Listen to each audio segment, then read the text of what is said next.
Hey, Cornette family. Hey, I just wanted to say a few memories of Stephanie that we have as a family. Um, when our firstborn, John, came around, he was just months away from Rachel's birth.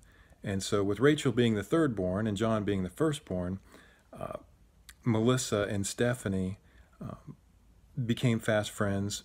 And Melissa was calling Stephanie and asking her for advice on things that we just didn't have a clue about. And Stephanie became a wonderful friend from that point on. And in fact, Stephanie and Melissa became little IKEA buddies. They would go up to, I don't know, where is it, up in like Baltimore or DC or something. They drove for long ways to go to IKEA and bring back stuff.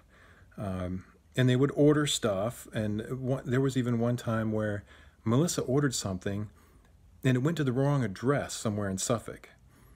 And of all places, it ended up at your address. And Stephanie opened it and put it together or something. And I don't know how they started talking and figured it out. But Melissa said, "That's mine. That's mine. You have what I ordered." She's like, "No, it's mine now. I like it."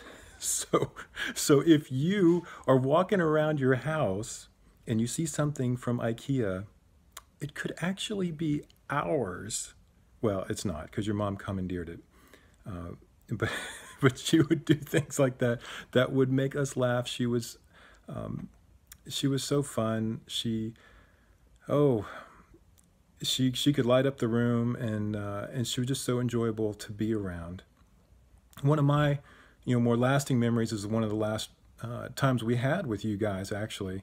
It was last year in the fall. It was the American Heritage Girls Camp Out in Chesapeake, and our families camped together on the, right next to each other. And we shared our meals together and played some games together at night. But John and Stephanie, they built this oven out of a cardboard box, aluminum foil, and charcoal, and made cookies, and they were good. And it was just, your mom was really cool with coming up with those camp gadgets and stuff. And so, at any rate, I want to just kind of land on one final thought. When we think of when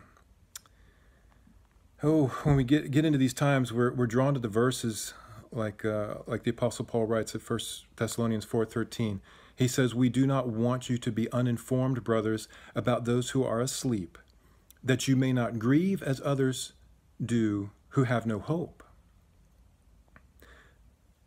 And as I was reflecting on that recently, I thought, well, we do grieve, but we don't grieve as those who have no hope. We still grieve. And I'm reminded of when I was in third grade, my dad took a new job and he had to do some training up in New York for a month. And so when he left, I cried. Now, I had hope that I would see him again, and I did. But I grieved as he left and as he was gone. Now, my father didn't die. So it's not, the illustration doesn't work exactly, but I think it does kind of illustrate what Paul is getting at. We still grieve, but we don't grieve as those who don't have any hope. And so as we think of Stephanie, we do grieve, but we grieve because we miss her. We understand that we'll see her again. Love you guys. Let's keep up. Talk to you soon.